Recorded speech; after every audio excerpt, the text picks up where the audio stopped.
درمیان سے اٹھے ہوئے تھے، ایڑیوں سے لے کر کے انگلیوں تک یہ تلوا کہلاتا ہے، جو اس کا نچلا حصہ جو زمین سے مس کرتا ہے، اور اس میں جو درمیان والا حصہ ہے یہ اٹھا ہوا ہو اور بالکل پاؤں سیدھا نہ ہو تو یہ پاؤں کا حسن ہے۔ پاؤں کا بالکل سیدھا ہو جانا یہ پاؤں کے حسن کو زائل کر دیتا ہے۔ اس میں تھوڑا سا خم ہو، جب چلے تو انگلیاں اور پنجے کا جو ہے وہ آگے والا حصہ زمین پہ لگے اور ایڑی لگے، اور درمیان والا حصہ زمین پہ نہ لگے، تو یہ حسن ہوتا ہے کسی کے پاؤں کے تلوے کا۔ اللہ نے محبوب کے مبارک قدم کی پشت کو بھی حسن دیا، حضور کے تلووں کو بھی حسن دیا، حضور کی ایڑیوں کو بھی حسن دیا۔ سائل الاطراف، حضور کی مبارک انگلیاں قدرے لامبی تھی، اور یہ حسن ہوتا ہے۔ انگلیاں چھوٹی ہوں، ان کا قد پست ہو تو پاؤں کی خوبصورتی دکھائی نہیں دیتی، لیکن اللہ نے اپنے محبوب کی انگلیوں کو بھی ایک لمبائی عطا کر کے اس کو بھی ایسا جمال دیا تھا، یار جو پاؤں کو دیکھتا رہے وہ پاؤں کو ہی دیکھتا رہ جائے۔ اللہ اکبر۔ اچھا، بعض احادیث میں آتا ہے کہ حضور علیہ السلام کے مبارک تلوے جو ہیں، لیس لہا اخمس، یہ لفظ ہیں کہ وہ اخمس نہیں تھے، یعنی وہ درمیان سے اٹھے ہوئے نہیں تھے۔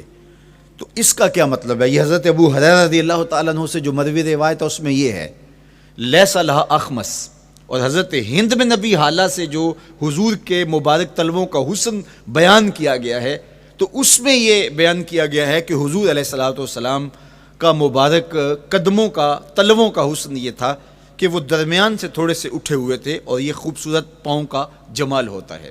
تو ان دو چیزوں میں علماء نے تطبیق کی ہے۔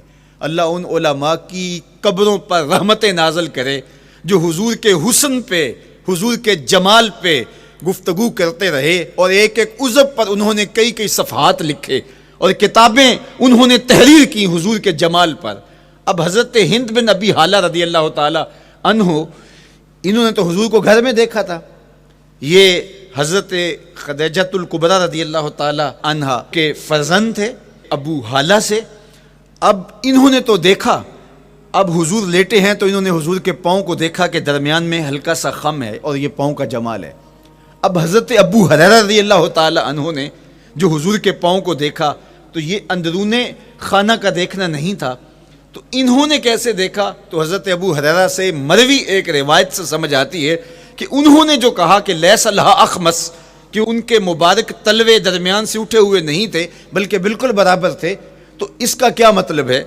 تو حضرت ابو ہریرہ سے ایک روایت مروی ہے، وہ فرماتے ہیں کہ جب حضور علیہ السلام کسی چٹان کے اوپر چلتے تو حضور علیہ الصلوۃ والسلام کا وہاں قدم پڑتا تو وہ اس چٹان کے اندر حضور کا قدم گھس جاتا، وہ موم کی طرح چٹان نرم ہو جاتی۔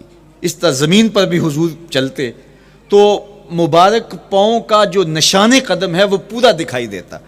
تو حضرت ابو ہریرہ رضی اللہ تعالیٰ عنہ اس سے یہ سمجھے کہ حضور کے تلوے جو ہیں وہ برابر ہیں۔ تو علماء نے اس پر گفتگو کی ہے۔ ایک تو حضور جب چلتے تھے تو آقا کریم پورے زور سے قدم زمین پہ رکھتے تھے، اور اس وقار سے چلتے تھے کہ جس طرح حضور اونچائی سے نیچے کی طرف اتر رہے ہوں۔ تو جب پاؤں کو جما کر کے زور سے رکھا جائے تو پھر جو ہے وہ نشان نیچے پڑتا ہے، یا اللہ اپنے محبوب کے لیے زمین کو اور پتھروں کو بھی نرم کر دیا تو پھر حضور کے تلووں کا نقش بھی زمین کے اوپر جو ہے وہ حویدہ ہو جاتا۔ سلطان قاتبائی نے ایک ایسا ہی پتھر جس کے بارے میں شنید تھی کہ اس پر حضور کے قدموں کا نقش موجود ہے، تو انہوں نے 20,000 دینار کے اندر وہ خریدا، اور انہوں نے یہ کہا کہ جب میں فوت ہو جاؤں تو حضور کے قدموں کے نشان والا پتھر میری قبر کے سرہانے بطور کتبہ لگایا جائے۔ علامہ شہاب الدین خفاجی علیہ رحمہ لکھتے ہیں ہوا موجود الی الآن، وہ اپنے دور میں کہانی بیان کرتے ہیں وہ آج بھی سلطان قاتبائی کی قبر کے سرہانے وہ پتھر نصب ہے جہاں حضور کے قدموں کے نشان موجود ہیں۔ اللہ اکبر۔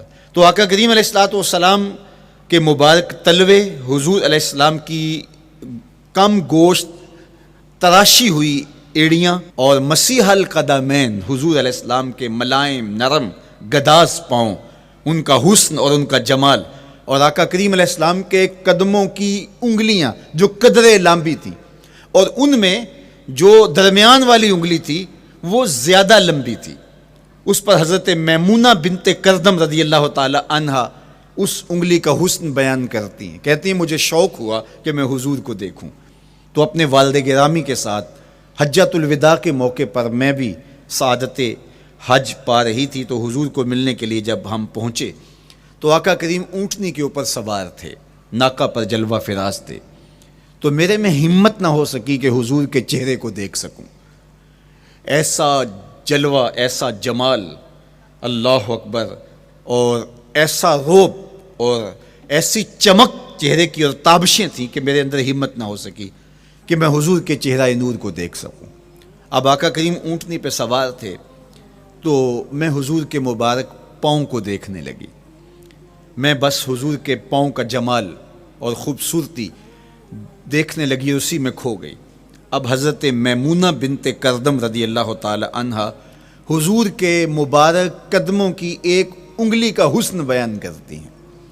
اللہ اکبر، حضرت میمونہ بنت کردم سے یہی ایک روایت مروی ہے، ساری زندگی ان کے پاس سرمایہ یہی تھا، جب کسی مجلس میں جاتی تو وہ کہتی تمہیں بتاؤں حضور کی مبارک انگلی کا حسن کیا تھا، یہ سرمایہ ساتھ لیے لیے پھرتی کہ میں نے حضور کی انگلی کو دیکھا ہے، میں نے حضور کے قدم اور حضور علیہ السلام کے تلووں کی زیارت کی ہے۔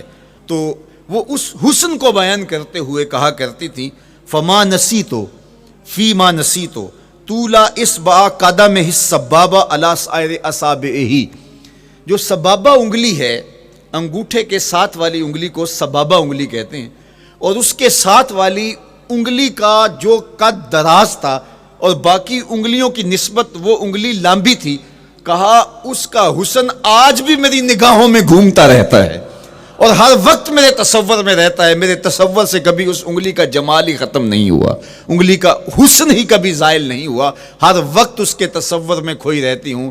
یار چہرے کے جمال کو کون بیان کرے گا، یہاں تو انگلی کا حسن بیان نہیں ہو رہا۔ ابھی وہ شعر پڑھا جا رہا تھا نا کہ قدموں پہ جبیں کو رہنے دو، قدموں پہ جبیں کو رہنے دو، چہرے کا تصور مشکل ہے، قدموں پہ جبیں کو رہنے دو، چہرے کا تصور مشکل ہے، جب چاند سے بڑھ کر ایڑی ہے رخسار کا عالم کیا ہوگا، جب چاند سے بڑھ کر ایڑی ہے رخسار کا عالم کیا ہوگا۔ تو اللہ نے اپنے محبوب علیہ الصلوۃ والسلام کو وہ جمال، وہ خوبصورتی اور حضور کے مبارک قدم، حضرت عبداللہ بن بریدہ رضی اللہ تعالی عنہ سے مروی روایت، کان رسول اللہ صلی اللہ علیہ وآلہ وسلم احسن البشر قدمن، کہتے ہیں جتنے سونے قدم، جتنے من مونے قدم میرے حضور کے تھے، اتنے سونے قدم کسی اور کے تھے ہی نہیں۔ اللہ نے اپنے محبوب کو وہ جمال، وہ خوبصورتی اور وہ نور عطا کیا تھا۔ اچھا، یہ قدم، یہ ایڑیاں، یہ مبارک تلوے اور یہ داراز انگلیاں اور ان انگلیوں کی چمک اور ان کی رنگت کا جمال اور خوبصورتی، جہاں اس کا صوری حسن تھا تو مانوی حسن بھی دیکھنے والا تھا۔ یہ قدم اٹھ جائیں، اللہ اکبر، تو تقدیر کے فیصلے ہوتے دکھائی دیتے ہیں۔ ان قدم کی اونچائی، ان قدم کی بلندیاں کہ عرش حق ان قدموں کے بوسے لے رہا ہے۔ اور میرے امام بولے زہ عزت و اے طلائے محمد، زہ عزت و اے طلائے محمد، کہ ہے عرش حق زیر پائے محمد۔ قدموں کا حسن وہ بھی دیکھنے والا اور قدموں کی بلندی اور اونچائی اور اس کی شان و شوکت وہ بھی دیکھنے والی۔ اللہ اکبر۔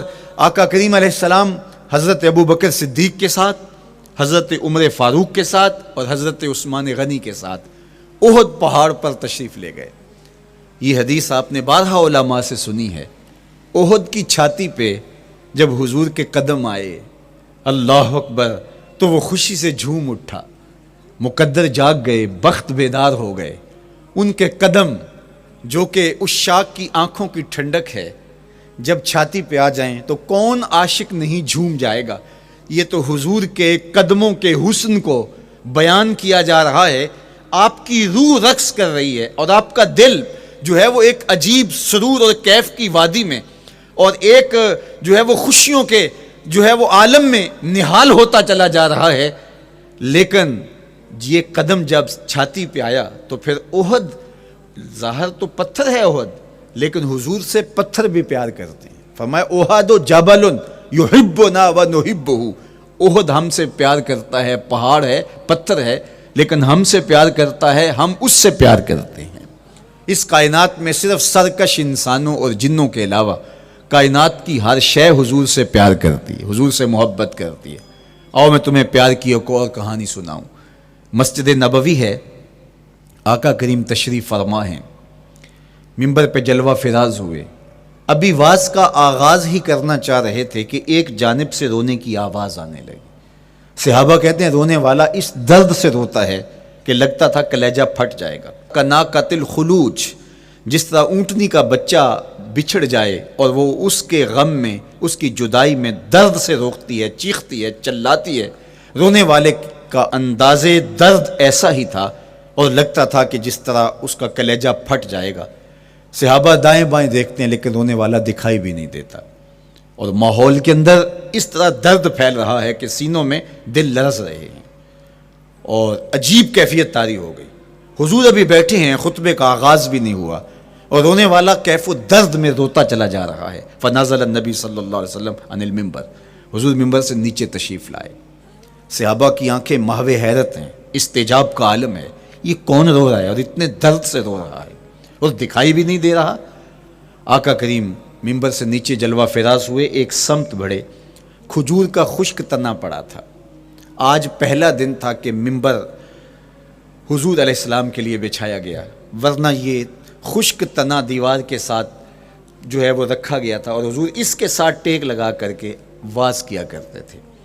جب منبر بن گیا تو اس کو اٹھا کر کے اب اس کی ضرورت نہیں رہی، ایک کونے میں ڈال دیا گیا. اب جو ہی حضور منبر پہ تشریف فرما ہوئے تو اس خشک تنے کا کلیجہ لرز اٹھا اور وہ ایسے روتا تھا جس طرح اونٹنی